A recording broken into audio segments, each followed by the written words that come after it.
আমাকে যদি কেউ কখনো জিজ্ঞাসা করে পৃথিবীর মধ্যে সব থেকে আনহেলদি খাবার কোনগুলি, তাহলে আমার অ্যান্সার যেগুলো হবে: নাম্বার ওয়ান, কোল্ড ড্রিঙ্কস। এর কারণ হচ্ছে কোল্ড ড্রিঙ্কসে শুধুমাত্র কেমিক্যাল মেশানো রং এবং চিনি থাকে এবং যার nutritional value zero.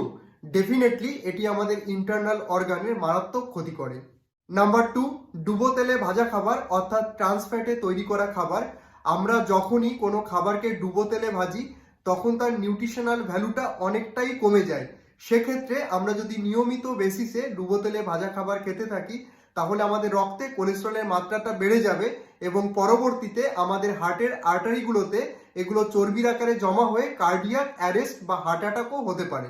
Number three, বিভিন্ন প্রকার প্যাকেটজাত প্রসেস ফুড যেমন চিপস, বার্গার, কেক, পেস্ট্রি, এই ধরনের খাবারগুলো দীর্ঘদিন সংরক্ষণ করার জন্য অনেক বেশি পরিমাণে লবণ, আনহেলদি ফ্যাট, চিনি এবং ময়দা ব্যবহার করা হয়।